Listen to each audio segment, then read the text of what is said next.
leading this party through this Parliament and beyond, because I passionately believe that what we're doing is difficult, but it's right for the country, and that the Liberal Democrats will, over time, I hope and believe, get the credit and acknowledgement that I believe we will eventually deserve. Well, he's going on and on, as Mrs. Thatcher famously once said. That was Nick Clegg, the Liberal Democrat leader, responding to, well, a quite disastrous night in the elections in Scotland and Wales and in the local authorities in England, where they lost 863 council seats. Many of their most active people are councillors, and I expect they'll be smarting and perhaps not feeling as sanguine about it all as Nick appeared in that quote to feel. Nick Clegg I've never rated very highly, but my first guest I rate as high as any politician in the land. Indeed, he was regularly a guest on the predecessor of this show, the mother of all talk shows, and he became extremely popular, not just amongst our audience, but I think in the country as a whole. Since then, things have not been going all that well. It's been a year of living dangerously, as well as a year of coalition politics for Vince Cable, but I'm very glad he's stepped up to speak to us tonight. Vince, welcome again to the show. Oh, thank you. I enjoyed our conversations, and I'm glad to be back on your programme. Thanks, Vince. Now, first let's start with the good news. You won a result over the Daily Telegraph, and deservedly so. Their conduct was shameful, especially as they actually didn't even run the only decent story that they actually got out of yes, you, which is a great irony. But of course, as I think somebody mentioned to you on Question Time last night, it was a kind of a Pyrrhic victory, because actually the PCC, without any teeth, is not really able to punish the Daily Telegraph in any way, and it just actually gave them the chance to run it all out again. Well, I wasn't looking, and my colleagues weren't looking to take a lot of money off them or put them behind bars. I think the public got the point that they had done something wrong.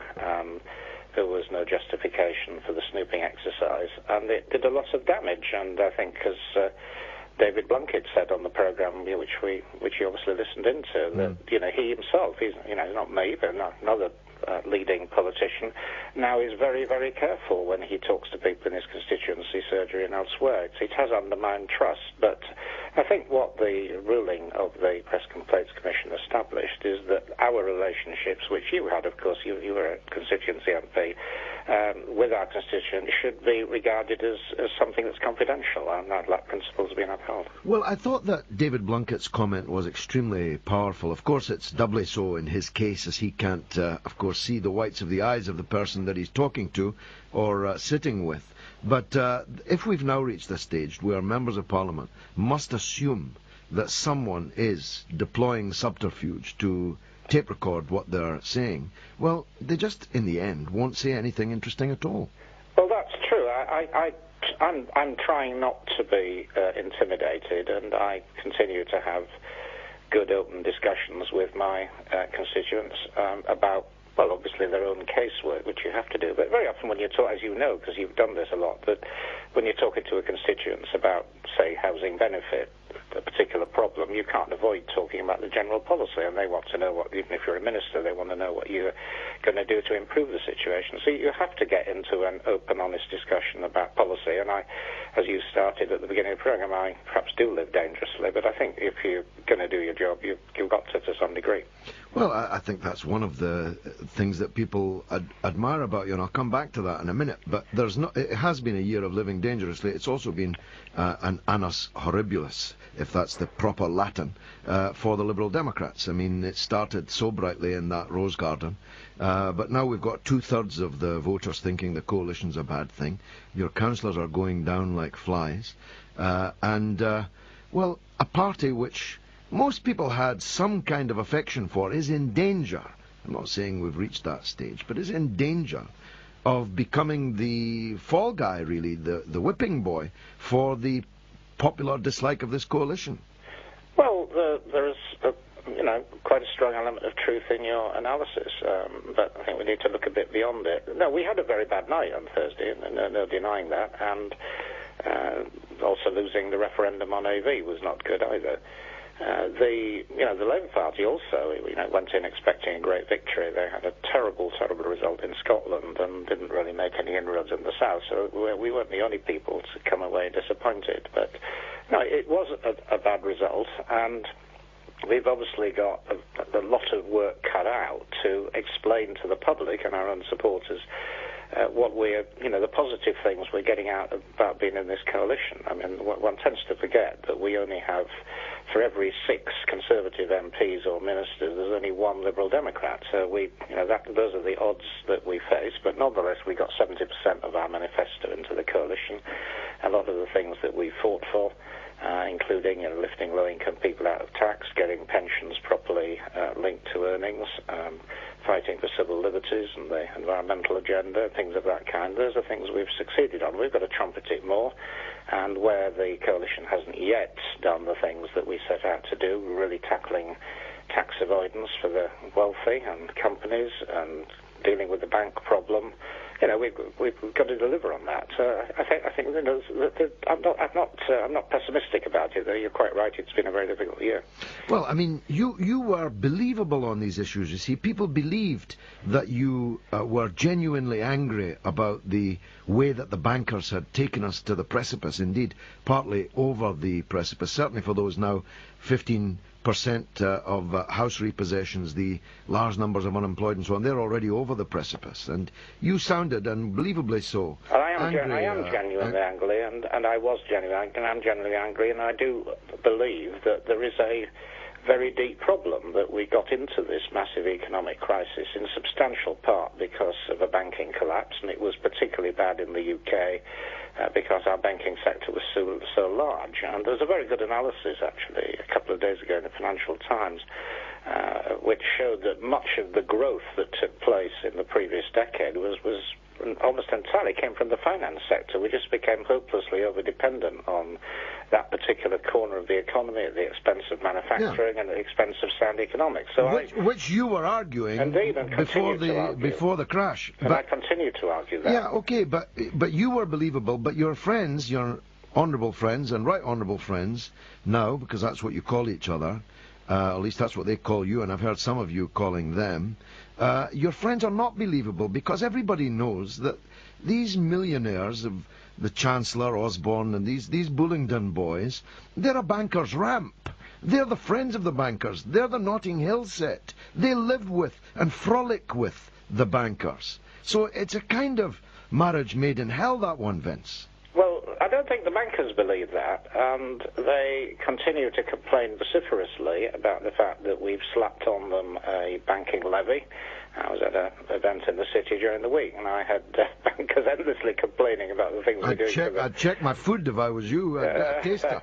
Get Osborne to taste tougher regulation, a levy on the banks. We set up this commission, the Vickers Commission, to effectively separate out the casino operations from the retail operation. They've reported on it. We've got to think about how to do it.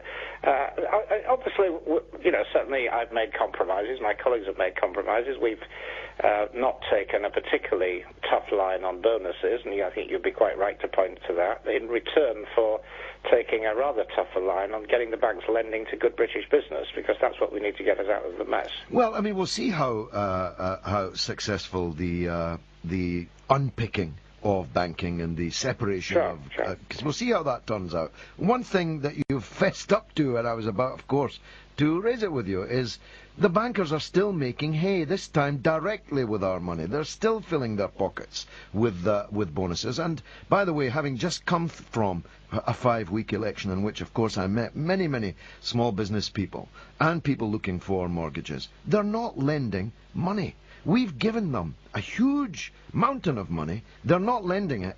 And the first call on it is their bonuses. I agree with a lot of what you're saying, George, actually. I mean, the problem with bonuses is not that they are making lots of money. There are a lot of entrepreneurs that make a lot of money. I don't quarrel with people who are genuine wealth creators. The problem with banking bonuses is it's on the back of a taxpayer guarantee. And there's a taxpayer guarantee because some of these big banks are too big to fail, and we've got to solve that problem. And that goes back to the question about how you divide them up. How do you separate out the investment banking and the other type of banking, and that's, as we've said, we've parked that issue for the moment. The decisions will be made in the autumn. But as far as bank lending is concerned, there is a problem, of course. The banks are trying to shore up their balance sheets. They got overextended. They're now deleveraging. And a lot of small businesses are finding that conditions are becoming much tougher, and I continue to press, and the government as a whole continues to press to make sure that they don't scupper the real economy. But there's a real tension there. Well, I mean, I don't want to repeat myself, but this is a text that just came in from Kev in Perth. George, great show. Vince Cable persuaded me to vote Lib Dem for the first time. My God, what a mistake that turned out to be. You must be getting this kind of thing all the time. Not a great deal, no. I mean, there is some, obviously, and going back to the local elections, we have certainly lost a lot of support. But I think we will get it back if we demonstrate that two things, really. First of all, that we've stuck with the task of trying to sort out this massive economic crisis we've inherited. That's the overriding task of the government.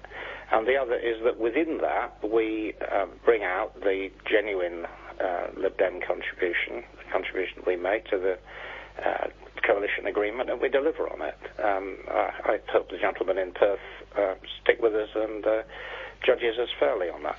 Well, I mean, I promise you, only your best interests at heart when I say this. I have, over many decades, watched politicians that are limbering up to leave.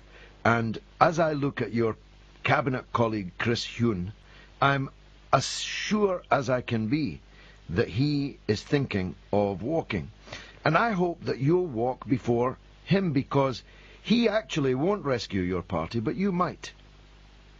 Well, I keep reading in the paper that I'm about to resign too. So it's a speculation about both of us, and we both have, good radical instincts, and we're determined to ensure that the Lib Dem agenda and the progressive part of the Lib Dem agenda is properly maintained. But where I think we would differ from you is that we both take the view that the crisis that we're in, and which we inherited, I mean, I'm blaming the last government for everything, but we had a massive crisis. It's a product of the financial collapse, and as well as the recession conditions. It's going to take years to sort it out and get Britain rebalanced and get manufacturing going, getting exports going, getting investment going.